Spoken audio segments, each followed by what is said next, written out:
두 번 예배 드리니까 좋죠? 네, 오늘은 부활절입니다. 예수님께서 십자가에 달리시고 사망 권세 이기시고 우리를 위해 부활하신 날입니다. 우리 옆 사람에게 이렇게 고백해 봅니다.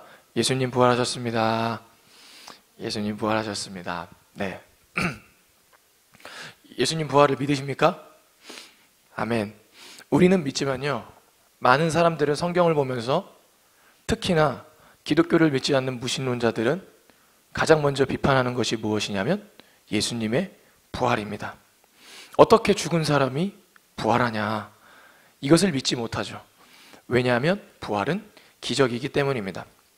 그런데 예수님이 부활하신 것을 본 사람이 있고, 그리고 그 본 사람이 증언하고 있는 것이 바로 오늘 우리가 읽은 그 말씀이고 성경입니다.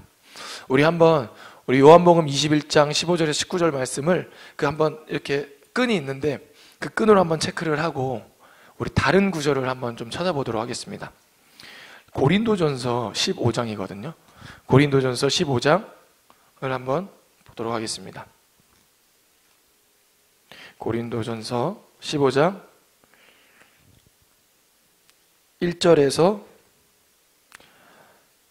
8절까지 읽어보도록 하겠습니다. 고린도전서 15장 1절에서 8절까지인데요.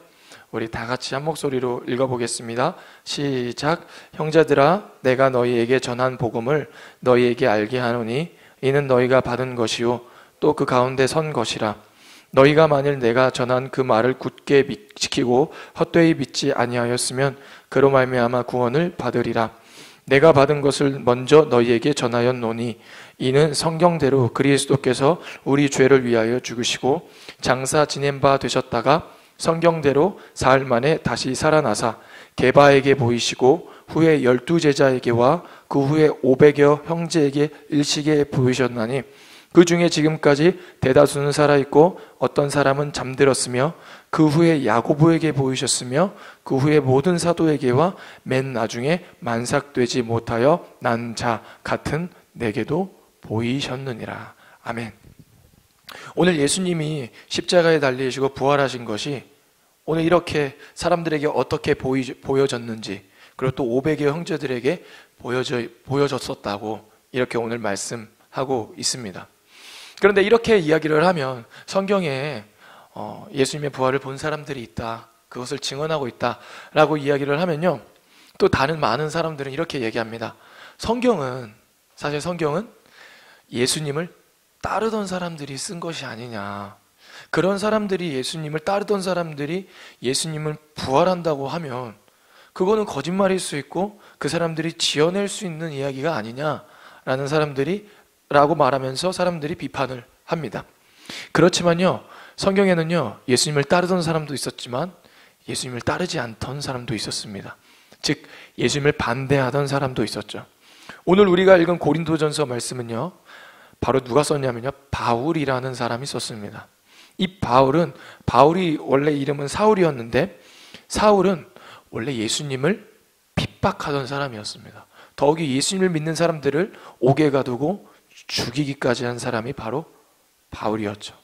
근데 그 바울이 오늘 뭐라고 이야기하냐면 예수님이 부활했다라고 이야기를 하고 있습니다. 즉 예수님을 따르던 사람뿐만 아니라 예수님을 따르지 않던 사람들도 예수님의 부활을 믿고 그 사람이 목숨을 바쳐 예수님의 부활을 증거하며 목숨을 바쳐 복음을 전하면서 살았다면 정말 예수님은 정말 부활하신 것이 사실일 것입니다. 그런데 또 사람들도 이야기하죠.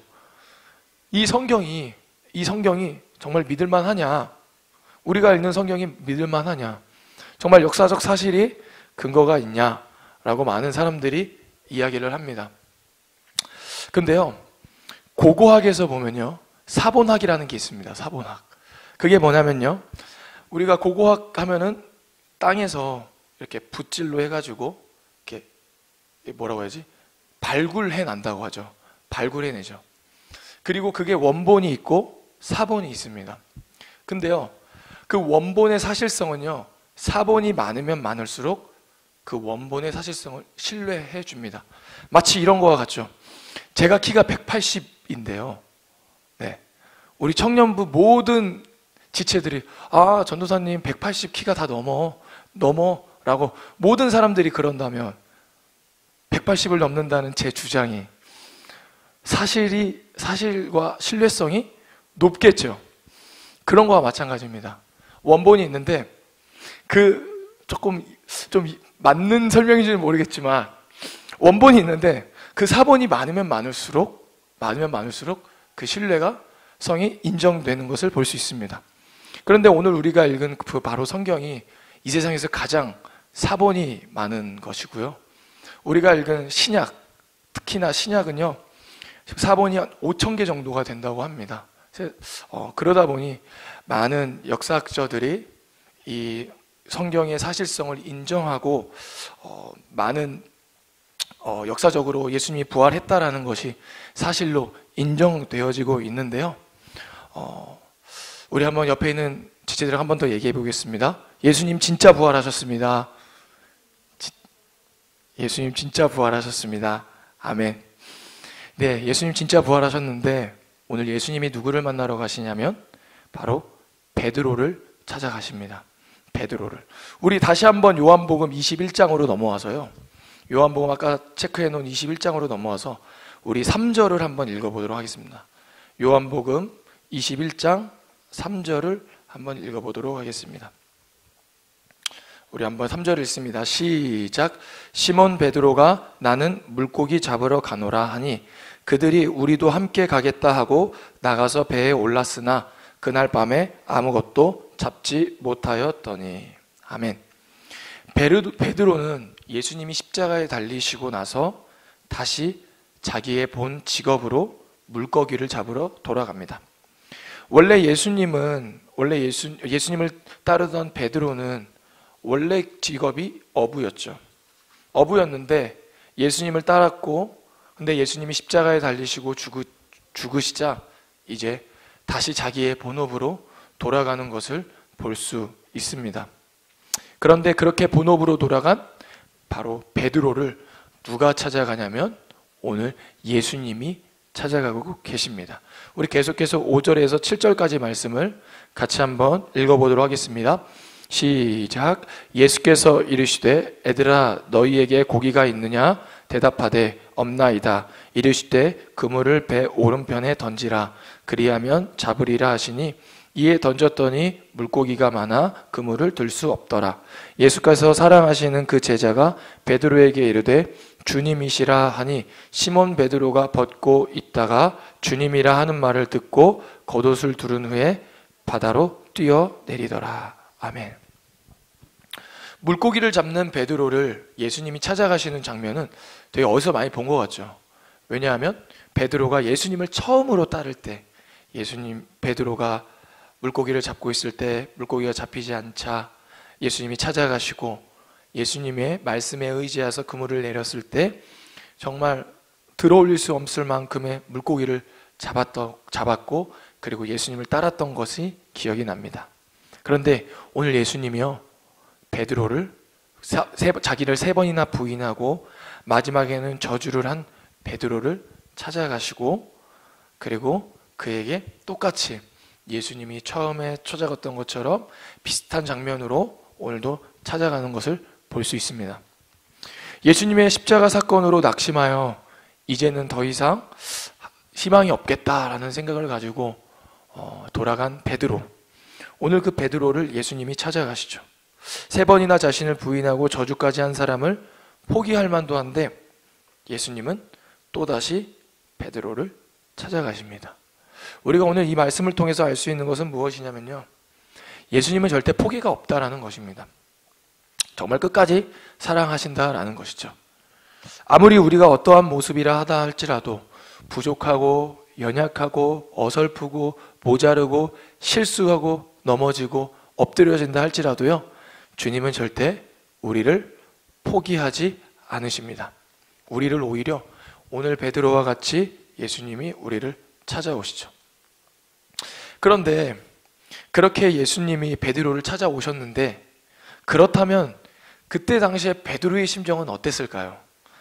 자기가 3번이나 예수님을 모른다고 했고, 그리고 마지막에는 십자가에 내가 예수님을 안다고 하면, 제자라고 하면 십자가에 달릴 것 같아서 그 예수님을 저주까지 한 베드로, 그 베드로가 부활하신 예수님을 만났을 때 어떠한 심정이었을까요? 아마 제가 베드로였다면 아마 예수님께 얼굴을 들 수가 없었을 것 같습니다. 너무 죄송하기도 하고 또 부인한 자신이 부끄럽기도 하고, 네. 그렇게 베드로와 오늘 예수님이 만났고 오늘 예수님과 베드로와 하는 대화의 장면인데요. 우리 한번 요한복음 21장 15절에서 16절 말씀을 다시 한번 읽어보도록 하겠습니다. 같이 읽습니다. 시작. 그들이 조반 먹은 후에 예수께서 시몬 베드로에게 이르시되 요한의 아들 시몬아 내가 이 사람들보다 나를 더 사랑하느냐 하시니 이르되 주님 그러하나이다. 내가 주님을 사랑하는 줄 주님께서 아시나이다. 이르시되 내 어린 양을 먹이라 하시고 또 두 번째 이르시되 요한의 아들 시몬아 내가 나를 사랑하느냐 하시니 이르되 주님 그러하나이다. 내가 주님을 사랑하는 줄 주님께서 아시나이다. 이르시되 내 양을 치라 하시고. 예수님께서 베드로에게 2번 물으십니다. 먼저는 베드로야 나를 여기 있는 사람들보다 더 사랑하느냐? 첫 번째로 물으시죠. 베드로는요, 예수님이 십자가에 달리시기 전에 뭐라고 이야기를 했냐면요. 예수님, 모든 사람이 주를 버릴지라도 나는 결코 주님을 버리지 않겠습니다. 라고 말한 사람이 바로 베드로였습니다. 즉, 모든 사람들이 예수님을 모른다고 하고 떠난다 할지라도 베드로는 떠난다고 하지 않고 예수님의 곁을 지킨다라고 했죠. 근데 베드로 어떻게 했습니까? 예수님이 십자가에 달릴 때 3번 부인하고 마지막에 저주했죠. 근데 오늘 예수님께서 이렇게 물으시는 거예요. 너가 여기 있는 사람들보다 정말 나를 더 사랑하느냐? 라고 물으십니다. 그런데요, 베드로가 뭐라고 이야기하냐면 주님, 그러합니다. 라고 얘기를 합니다. 주님, 그러합니다. 주님이 내가 주님을 사랑하는 줄 주님께서 아십니다. 라고 이야기를 합니다. 자기가 3번 부인했는데 주님을 사랑한다고 이야기하고 있는 거죠. 마치 이런 거와 같죠. 내가 여자친구가 있는데 내가 여자친구를 모른다고 하는 거예요. 모른다고. 근데 친구들 앞에서 나 여자친구 몰라. 여자친구를 부인하는 거예요. 근데 나중에 가가지고 여자친구한테 나 너 사랑해. 지금 이러고 있는 거죠, 베드로가. 네. 여러분, 그런 남자랑 어떻게 교제하시겠습니까? 절대 안 하시겠죠. 네. 좀 베드로가 그렇게 하고 있는 것 같지만요. 사실 성경을 원문으로 조금 더 들여다보면 그렇지 않습니다. 이런 거예요. 예수님이 처음에 그리고 2번째 베드로야 너가 나를 사랑하느냐라고 물을 때 여기서 사용하는 사랑이라는 단어, 예수님이 사용하는 그런 사랑이라는 단어는요, 아가페라는 단어입니다. 아가페라는 단어는 뭐냐면 정말 신적인 사랑, 나의 모든 것을 희생하고 모든 것을 버린다고 할지라도 사랑하는 그러한 사랑을 이야기하는 거죠. 그렇게 예수님이 물으시는 거예요, 베드로에게. 너가 나를 아가페처럼 사랑할 수 있겠니? 그러니까 베드로가 뭐라고 이야기를 하냐면요, 주님, 제가 필로에처럼 사랑할 수 있습니다 라고 이야기를 합니다. 여기서 말하는 필로에는 뭐냐면요, 남자와 남자, 우정을 이야기하는 것입니다. 그러니까 예수님은 너가 모든 것을 포기하고 나를 사랑할 수 있느냐? 라고 이야기했을 때 베드로가, 옛날에는 이 세상 모든 사람들이 부인해도 나는 절대 주님을 버리지 않겠다라고 이야기했던 베드로가 조금은 자신의 잘못을 알았던지 주님, 제가 우정으로는 주님 사랑할 수 있습니다 라고 이렇게 고백하는 것이죠. 즉 아가페처럼은 제가 주님 사랑할 수는 없을 것 같습니다 라고 이야기를 합니다. 그러자 예수님이 내 양을 치라 라고 말씀하시죠. 마지막으로 또 예수님이 물으세요. 우리 한번 17절을 또 세 번째 예수님이 어떻게 물으시는지 한번 읽어보도록 하겠습니다. 시작. 세 번째 이르시되 요한의 아들 시몬아 내가 나를 사랑하느냐 하시니 주께서 세 번째 내가 나를 사랑하느냐 하심으로 18절도 읽어볼까요? 베드로가 근심하여 이르되 주님 모든 것을 아시오매 내가 주님을 사랑하는 줄을 주님께서 아시나이다. 예수께서 이르시되 내 양을 먹이라. 네. 세 번째로 또 예수님이 물으세요. 두 번 물으셨는데 세 번째로 또 물으세요. 예수님이 시몬아 베드로야 내가 나를 사랑하느냐 물으시죠. 근데요 오늘 성경에 보니까 베드로에게 예수님이 세 번 물었을 때 베드로가 뭐 했다고 나오냐면 근심했다고 나옵니다. 근심했다. 세번역 성경에는 불안하다, 공동번역 성경에는 마음이 슬퍼졌다라고 이야기를 합니다. 왜 베드로가 예수님이 자기를 사랑하냐고 세 번 물었을 때 근심하고 슬퍼지고 불안했을까요? 왜 불안했을까요? 아마 첫 번째는 그럴 것 같아요. 자기가 세 번이나 예수님을 부인했는데, 예수님을 모른다고 했는데 예수님은 나에게 세 번이나 나를 정말 사랑하느냐 물었을 때 그 자신이 세 번이나 부인했고 마지막에는 예수님을 저주까지 했던 그 장면이 떠올라서 어쩌면 그 마음이 슬퍼지고 불안했을 것 같습니다. 첫 번째로는 그랬을 것 같습니다. 그런데요, 오늘 17절 말씀을 조금 더 자세히 들여다보면요, 예수님이 세 번째는요, 내가 나를 사랑하느냐라고 물을 때 사용하는 그 사랑이라는 단어는요, 필로에입니다. 필로에. 그러니까 두 번은 예수님이 아가페로 물으시는 거예요. 근데 마지막은 예수님이 필로에로 물으시는 거예요. 그러자 베드로가 근심한 거죠. 그러니까 이런 거죠. 예수님이 두 번 아가페로 사랑할 수 있느냐 물었을 때, 아, 주님, 제가 우정으로는 주님을 사랑할 수 있습니다 라고 이야기를 했는데, 자신이 없어서 알량한 대답으로 예수님, 제가 우정으로는 사랑할 수 있습니다 라고 이야기를 했는데, 예수님이 너가 정말 나를 우정으로 사랑할 수 있느냐 라고 재차 물으시는 거죠.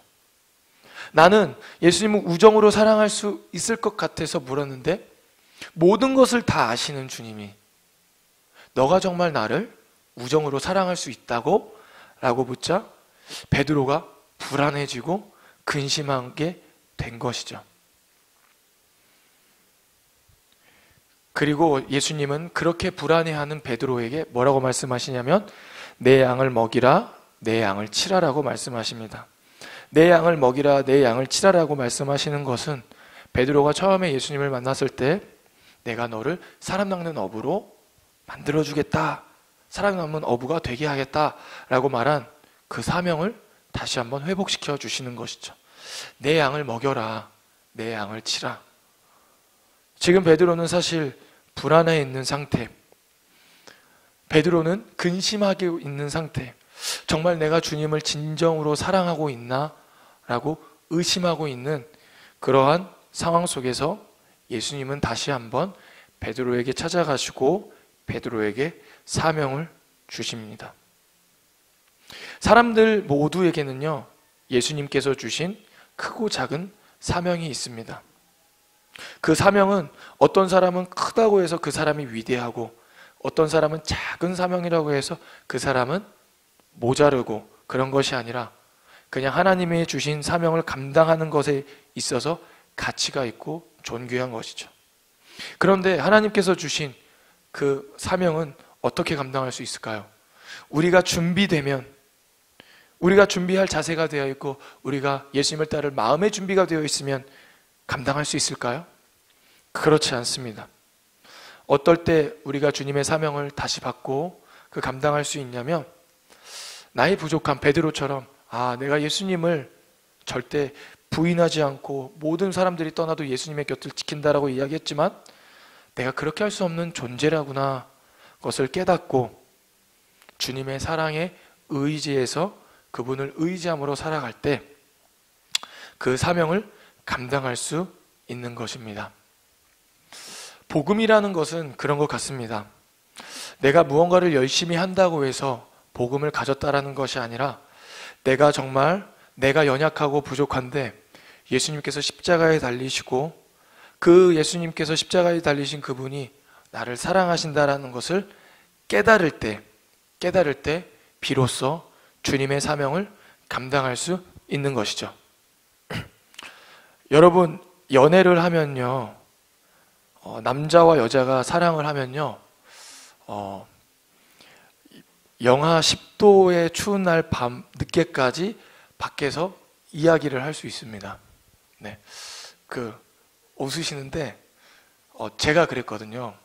제가 그 아내랑 연애를 할 때 저 현대 아파트 그 공원에서 밤늦게까지 이렇게 가로등 밑에서 영하 10도가 되는 날 밤에 같이 이야기를 했던 기억이 납니다. 사랑하니까 그렇게 했죠. 근데 바꿔서 한번 얘기해 볼게요. 제가 추운 날 밤 늦게까지 밖에서 이야기를 해야 사랑하는 거다. 뭔가 좀 다르지 않나요?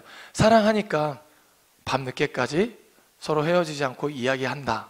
와, 밤 늦게까지 헤어지지 않고 이야기를 해야 사랑하는 거다. 뭔가 좀 느낌이 다르죠. 네. 복음이란 그런 것 같아요. 우리가 비로소 예수님이 나를 사랑하시고 나를 끝까지 사랑하신다라는 것을 깨달을 때 내가 주님의 사명을 감당하고 주님을 따를 수 있는 것 같습니다. 내가 꼭 열심히 예배드려야, 열심히 기도해야, 헌금 많이 내야 꼭 주님의 제자가 되는 것이 아니라요. 정말 내가 연약하고 부족한데 주님이 나를 위해 십자가에 달리셨구나. 그리고 그 사랑을 깨달을 때 비로소 우리가 주님의 제자가 될 수 있고 주님을 따를 수 있는 것 같습니다. 그것을 깨달은 베드로는 나중에 가서는 오늘 담임 목사님께서 이야기했던 것처럼 십자가에 거꾸로 매달려 예수님을 부인하지 않고 순교하게 됩니다. 바로 우리가 이런 복음을 갖기 원합니다. 정말 오늘 또 같이 찬양하고 기도할 텐데, 하나님, 우리가 연약하고 부족한 존재이고 우리가 죄인인데 예수님께서 3일 전에 십자가에 달리시고 또 그렇게 달리신 이유는 우리를 끝까지 사랑하기 때문이고 우리가 그 사랑을 깨달아 우리도 주님을 따르겠습니다 라고 고백하는 주의 청년들 되기를 소망합니다. 기도하겠습니다. 하나님 감사합니다. 주님을 따른다라는 것, 우리가 헌금을 많이 내고 기도를 많이 하고 우리가 예배를 많이 드린다고 해서 그것이 주님을 따르는 것이 아니라 나를 위해 십자가에 달리신 예수님, 그 사랑을 깨닫고 그 사랑으로 말미암아 우리가 주님을 따라할 때, 그 사랑에 힘입어 주님의 뒤를 따라갈 때 그것이 바로 주님의 제자이고 주님의 사명을 감당할 수 있음을 고백합니다. 하나님, 이 시간 주님의 사랑이 깨달아지는 은혜가 있게 하여 주시옵소서. 예수님께서 우리를 위해 십자가에 달리셨다라는 그 말씀이, 그 사실이 하나님 깨달아지고 아버지 은혜가 되게 하여 주시옵소서. 감사하며 예수님의 이름으로 기도드립니다. 아멘. 이 시간 우리